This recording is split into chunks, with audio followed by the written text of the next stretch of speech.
제2연평해전 천안함 피격, 연평도 포격으로 55인의 용사들이 전사했습니다. 우리가 누리고 있는 자유와 평화는 이들의 고귀한 희생에 큰 빚을 지고 있는 겁니다. 서해 수호 55 용사를 추모하는 55개의 불멸의 빛이 대전 현충원의 밤하늘을 환하게 밝히고 있습니다. 진정한 불멸의 빛은 우리의 기억으로 완성됩니다. 목숨으로 국가를 지키고 헌신했던 분들, 우리는 결코 잊어서는 안 될 것입니다. 서해 수호의 날을 하루 앞둔 어제, 북한이 올해 들어 12번째 도발을 해왔습니다.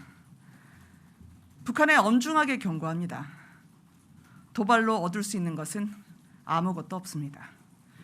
대한민국은 더 굳건한 안보 태세를 갖춰서 자유와 평화를 지켜나갈 것입니다. 한 분 한 분의 용사들을 잊지 않겠습니다.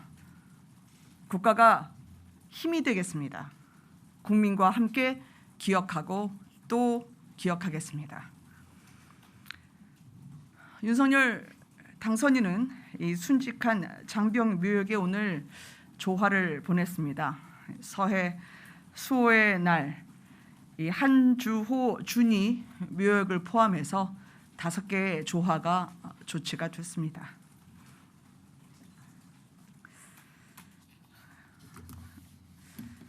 이어서 오늘 말씀드릴 수 있는 윤석열 당선인의 일정은 시진핑 중국 국가주석과의 전화 통화입니다. 윤석열 당선인은 오늘 오후에 시진핑 주석과 전화 통화를 합니다. 무엇보다 윤석열 당선인에 대한 당선 축하 인사를 계기로 마련이 됐습니다. 그리고 통화가 성사된 만큼 양국 관계 발전을 위한 기본 원칙, 그리고 공감대 형성을 위한 노력이 이루어질 것으로 보입니다. 무엇보다 올해가 한중 수교 30주년입니다. 한중 관계가 보다 협력적 관계로 발전될 수 있도록 그 방안이 모색될 것으로 기대합니다.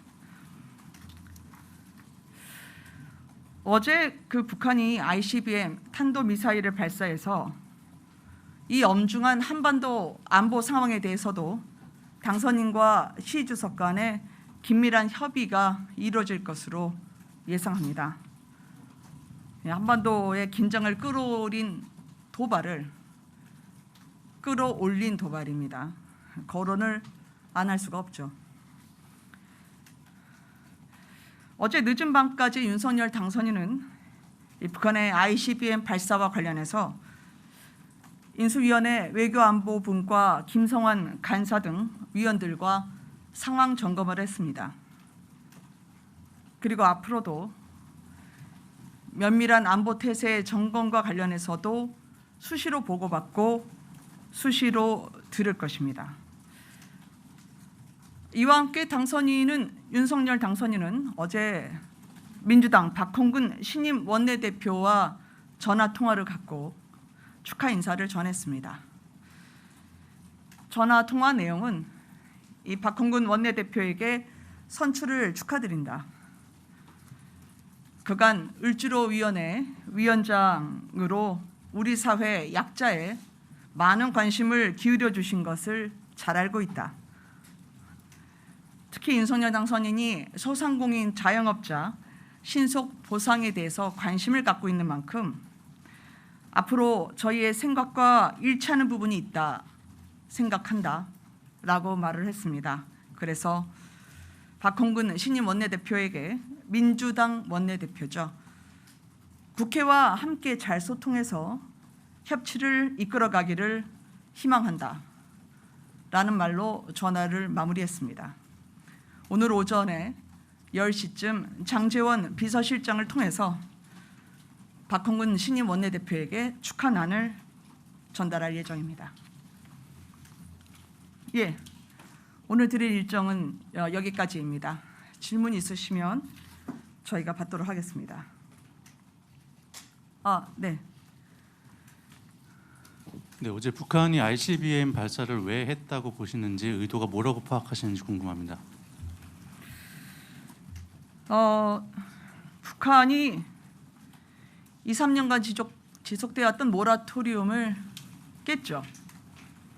이게 핵실험 그리고 ICBM 발사 자제 조치를 스스로 봉인을 해제한 셈인데, 저는 북한의 메시지가 두 가지가 함축되어 있을 거라고 생각합니다.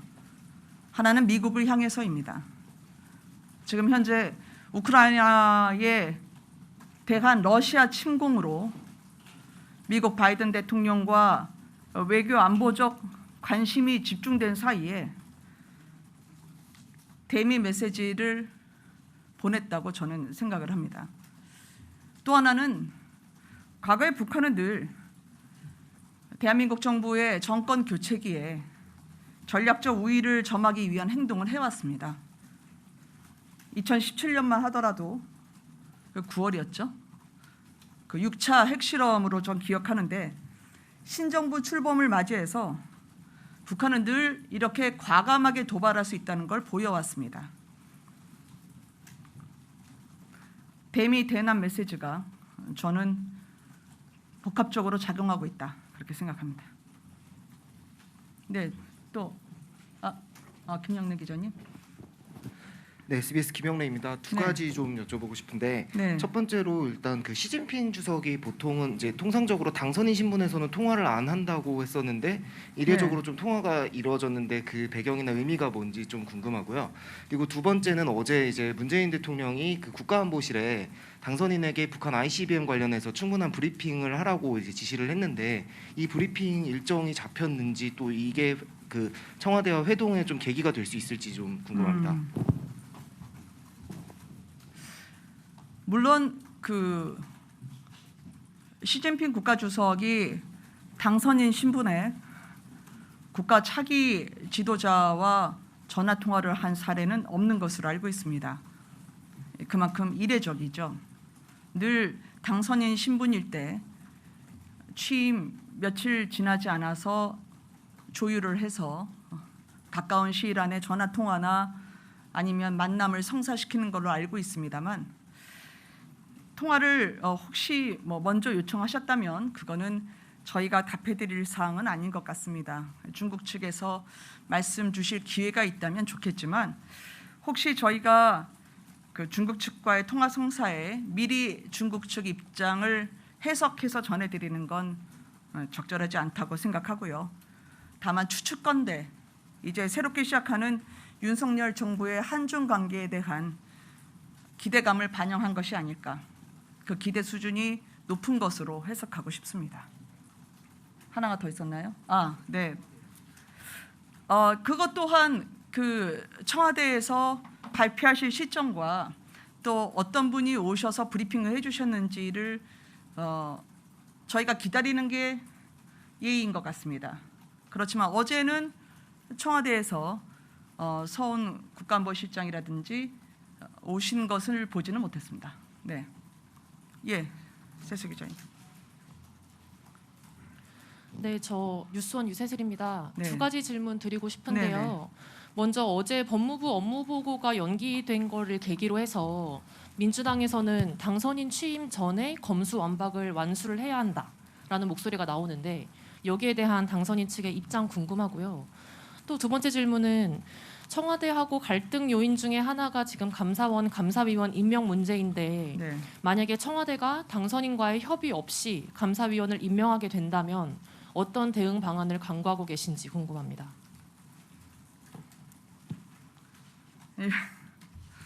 저 두 번째 질문은 저희가 가정을 전제로 한 질문에는 사실 답하기가 어렵습니다. 그런데 만약에 저희라면 임기 말에 권력을 감시하고 견제해야 할 감사원에 우리 정부 사람을 보내는 일은 안 할 것 같습니다. 왜냐하면 국민이 보시기에 상식에 어긋나는 일은 하지 않을 겁니다. 또 하지 않겠습니다. 이 답변이라면 첫 번째 질문도 제가 가름할 수 있지 않을까 합니다. 국민이 보시기에 상식에 맞는 인수위원회와 정부 업무 인수인계 절차가 진행되기를 바라고 촉구합니다. 예, 후민 기자님. 예, 후민 기자님 마이크가 곧 왔어요. 예, 저 아까 지금 서훈 국가안보실장 만난 거 아직 없다고 하셨는데 네, 혹시 오늘 어제요. 비공개로라도 조금 오늘 계획 있으신지 좀 예, 그 계획을 예비하고 있다면 아마 청와대에서 일정을 잡으시고 적절한 시기에 발표 가능 여부도 말씀해 주시지 않을까. 당사자인 청와대의 그 발표 없이 저희가 미리 말씀드리는 것은 그것은 상대에 대한 그 예의가 아니다라는 그런 측면에서 말씀드렸습니다. 청와대 한번 더 확인을 해봐 주시면 감사하겠습니다. 예, 태영 기자님.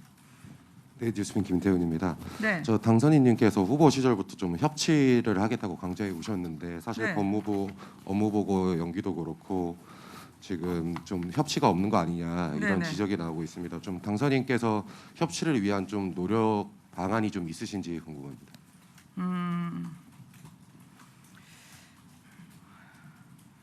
국민들이 많이 힘드시죠. 예. 어제 제가 누적 확진자 1,000만 명을 넘어선 걸 말씀을 드렸고, 또 우크라이나 사태 등 이 국가적 난제, 또 경제 위기를 대응하는 과정에서 풀 수 있는 방법 중에 하나가 저는 협치라고 생각을 합니다. 사실 허니문이라고 하는, 보통 허니문 기간이라고 얘기는 하지만 저희가 달콤한 게 무슨 의미가 있겠습니까? 국민의 민생이 조금 더 달콤해지거나 회복되는 게 먼저겠죠. 그런 의미에서 야당을 존중하는 대통령으로, 그리고 의회에 협치를 할 수 있는 그런 새 정부로 윤석열 당선인이 갖고 있는 의지를 제가 대신 이렇게 말씀드리고 싶습니다. 예, 수하 기자님 아까 손 들으셨는데 제가 질문 기회를 못 드렸어요. 네, MBC 신수합니다. 네, 그 취임 전에 용산 집무실로 이전 못할 때에 청와대 벙커 대신에 이제 비상용 국가지도 통신 차량을 쓰기로 했다라는 보도 있었는데 이게 맞는지 궁금하고요. 네, 또 ICBM 발사로 어쨌든 안보 우려가 지금 높아져 있는 상황에서 네, 용산 집무실 이전 여전히 문제 없다고 보시는지 한 번 더 부탁드립니다. 네. 수하 기자님은 저희가 용산 집무실로 이전하면 안보 공백이 있을 것 같으세요? 이거는 그냥 제가 대신 답변을 해드릴게요. 지난 참모총장 11분의 발표가 있었습니다. 용산 이전과 관련한 안보 공백은 없다라고 발표를 하셨었는데요. 안보에 대한 윤석열 당선인의 의지는 명확합니다. 그리고 이 부분에 대해서 당선인은 지금도 면밀하게 보고를 받고 임하고 있습니다. 국민의 생명과 안전을 지키는 데 국가의 의무와 역할이 있기 때문에 이 부분에 대한 안보 공백이 없고, 오히려 더 국방부 청사로 저희가 들어가는 것을 국민들께서 저희가 국민 속으로 들어가는 통합과 소통의 의지뿐만 아니라 안보에 있어서도 더 확실하고 안보 강국으로 든든한 외교 안보를 펼칠 것을 국민들이 믿고 선택해 주셨다고 그렇게 생각을 합니다. 또한 앞으로 북한의 어떠한 도발과 관련해서도 국민 여러분들께 그 믿음에 변치 않도록 저희가 노력하도록 하겠습니다. 질문 뭐 하나 놓쳤나요? 그거는 벙커 부분은 참 많은 기자님들이 질문을 해 주시는데요. 이 또한 외교 안보 문제가, 또 국민의 안위를 지키는 문제가 마치 생중계되듯이 저희의 논의 사항을 발표해 드리는 것도 온당치 않을 뿐만 아니라, 지난번에 말씀드렸던 것처럼 저희가 5월 10일에 저희의 직무를 시작할 때쯤이면 어떻게 확실하게 벙커도 저희가 완비할 수 있을지 전해드릴 수 있을 겁니다. 새로 만드는 것이 아니기 때문에 추가로 저희가 무슨 다른 별도의 장소에 C4I를 만들거나 그런 게 아니기 때문에 이 부분은 저희가 정확하게 말씀드릴 기회가 올 겁니다. 저는 그건 아직 확인을 못했습니다. 네. 예. 예, 어제 KBS 박민철입니다. 안녕하세요. 예, 어제 그 북한에서 ICBM을 쐈는데 네. 당선인께서 후보 시절에 북한의 미사일에 대해서 네. 사드를 좀 추가로 도입하겠다는 말씀하셨잖아요. 네네네. 혹시 이 공약을 조기에 뭐 이행하거나 아니면은 좀 빠르게 조치할 계획 같은 게 있으신지 궁금합니다. 네.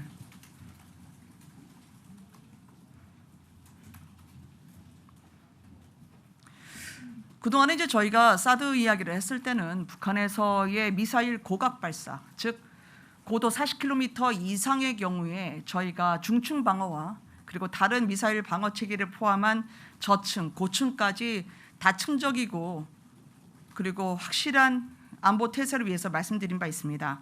그러나 지금 인수위원회에서 저희가 앞으로 추후 논의가 진행될 것이기 때문에 지금 저희가 확정된 사안에 대한 정부의 결론을 내리기에는 인수위 진행 사항을 봐주셨으면 좋겠다 말씀드리고요.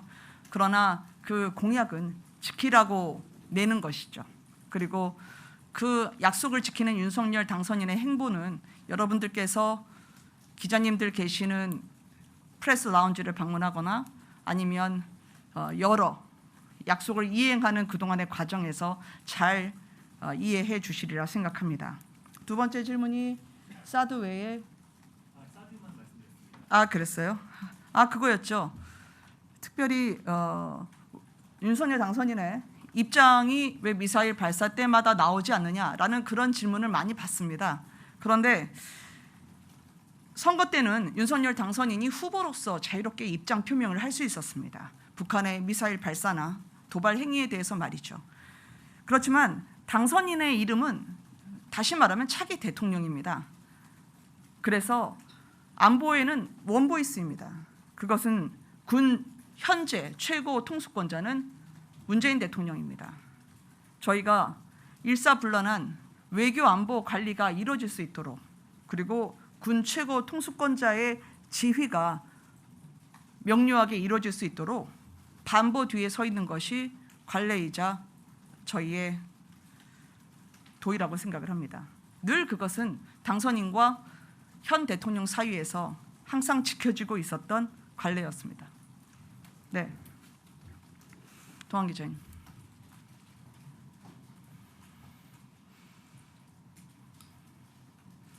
네, 연합뉴스 이동환입니다. 그 ICBM 발사로 네. 사실 문재인 대통령과의 회동이 조금 더 시급하지 않느냐라는 의견도 있는데 네, 당선인께서 이제 박근혜 전 대통령 다음 주쯤에 만나고 싶다라고 말씀하셨잖아요. 건강이 회복하신다면. 네, 네. 그 문재인 대통령과의 회동 일정을 잡는 데 있어서 이런 박 전 대통령과의 회동 선후 관계를 좀 고려하고 계신지랑 언제쯤 구체적인 일정이 잡힐지 말씀. 문재인 대통령 말씀하시는 겁니까? 박근혜 전 대통령 말씀하시는 겁니까? 일단 문 대통령 회동 일정부터요. 그러게요. 제가 아는 선에서는 어제 문재인 대통령께서 그 대화를 제의하신 부분이 있는 걸로 알고 있는데 물론 앞서 자체 판단이 미흡하거나 판단력이 흐릿해 보이는 것처럼 말씀하시는 거에 대한 유감 표명을 제가 했습니다만 그 뒤에 대화를 제안하신 이후에 저희가 실무 차원에서 청와대로부터 연락을 받은 것은 없는 것으로 알고 있습니다. 제가 아는 선에서 말씀드렸습니다. 예. 기자님 계속 손 들으셨는데 제가 못 봤어요. 죄송해요. 아시아경제 금보령입니다. 네. 그 오늘 시진핑 주석하고 통화하면서 한반도 관계에 대해 협의한다고 하셨는데 그럼 북한의 ICBM 발사 관련해 중국에 좀 어떤 협조를 구할 계획이신지 좀 궁금하고요. 그다음에 그 방금 전에도 나왔지만 박 전 대통령 건강이 괜찮다면 찾아뵌다고 했었잖아요. 네, 근데 그렇습니다. 이게 지금 박 전 대통령 측과 일정 조율이 되고 있는 게 있는지 궁금합니다.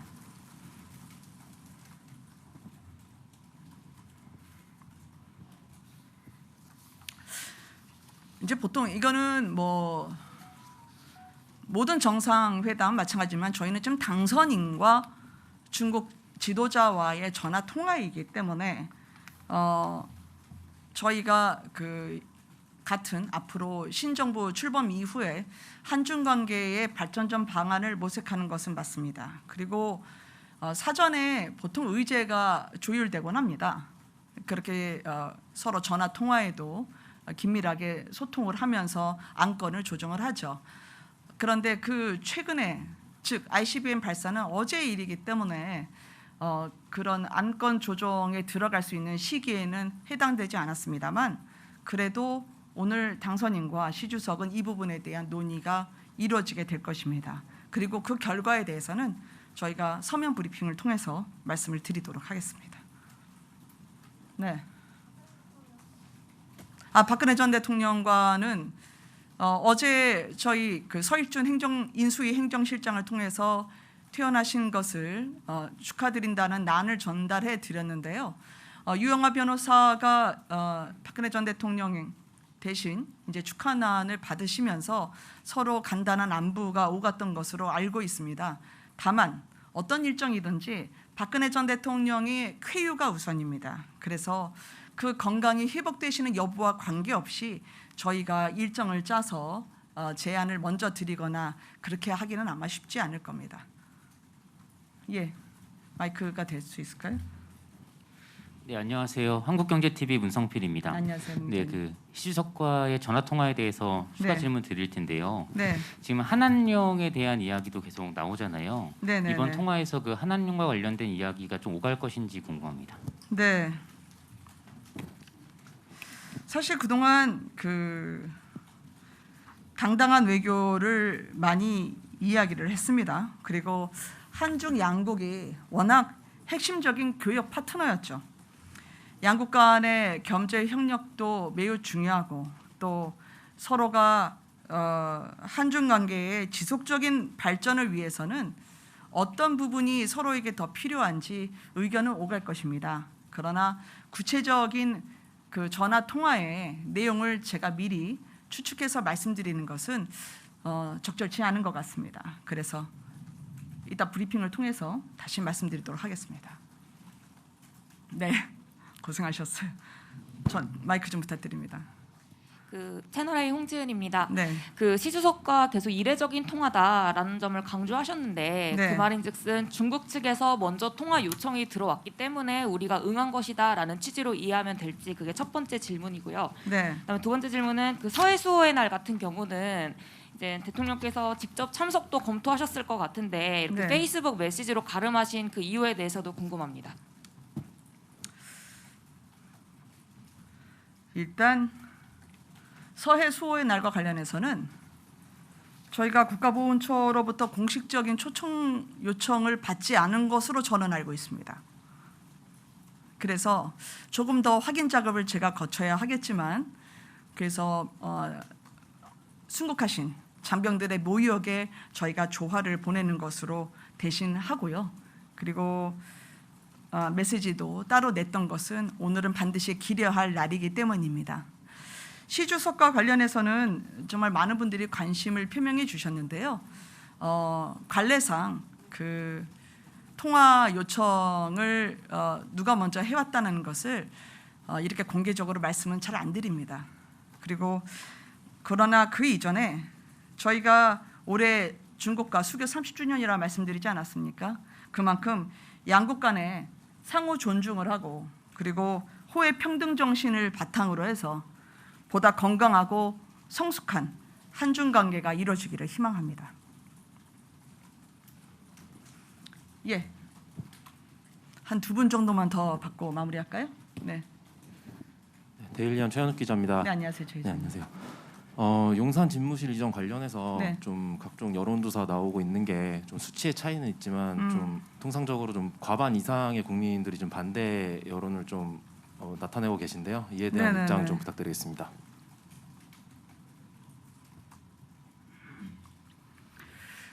용산이냐 광화문이냐라는 장소의 문제가 아님을, 즉 장소 선택의 문제가 아님을 말씀을 드렸습니다. 청와대를 제외하고요. 그것은 그 청와대를 저희가 나와야 하는 이유, 역대 김영삼 전 대통령을 포함해서 역대 대통령분들이 저희의 말씀을 대신해서 공약으로 반영을 해주셨습니다. 그것은 제가 2번 말씀드리지 않아도 재앙적 대통령제 그리고 안에 장벽 안에 가로막힌 듯 불통으로 국민과 함께하지 못했던 부분들을 모든 역대 대통령들께서 인지하고 계셨기 때문에 그간의 약속을 하셨습니다. 그렇지만 이런저런 이유로 그 약속을 이루지 못했습니다. 경호든 아니면 대통령을 위한 보안이든 모든 시선의 중심을 대통령에 두었기 때문에 대통령이 국민에게 바라는 시선은 차단될 수밖에 없었을 거라 생각합니다. 대통령분들의 의지가 없었다는 얘기가 아닙니다. 그래서 그 장벽을 넘어서 국민과 함께 가는 데 있어서의 약속을 드렸고 그 약속을 사상 최대 득표수라는 저희 당 그리고 타당을 합쳐서 역대 대통령 후보들이 받았던 득표수 중에 저희가 최대였습니다. 국민 여러분께서 그것을 대신 공약을 지킬 수 있다면 헌신하고 낮은 자세로 국민에게 봉사하는 초심을 잊지 말아달라 메시지를 주신 것으로 해석하고 절대 저희가 자만하지 않고 국민 곁에서 낮은 곳에서 함께 임할 수 있는 사람이 되도록 그런 정부가 되도록 노력할 것입니다. 그러려면 유능하고 능력이 있어야겠죠. 답변이 가름이 됐으면 좋겠습니다. 네. 네, 경향신문 문강원 기자입니다. 네. 그 오늘 아침 보도 중에 그 장제원 현 비서실장이 네네. 대통령 비서실장으로 좀 유력하게 검토 중이라는 얘기가 있어서 네네. 그래서 좀 인선이 좀 어떻게 진행되고 있는지 궁금하고요. 네. 그리고 어제 이제 청와대에서 당선인과의 회동에 대해서 좀 당선인이 직접 좀 판단해달라라고 했는데 네. 좀 여기에 대한 입장도 다시 한번 좀 부탁드립니다.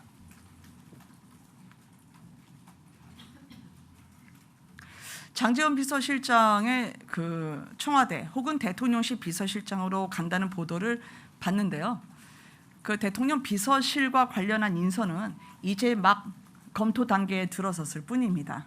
그래서 지금 결론이 난 건 아무도 없습니다. 그리고 2번째 질문에 대해서는 제가 어제 발표해드린 서면 브리핑으로 가름해 주시기 바랍니다. 고맙습니다.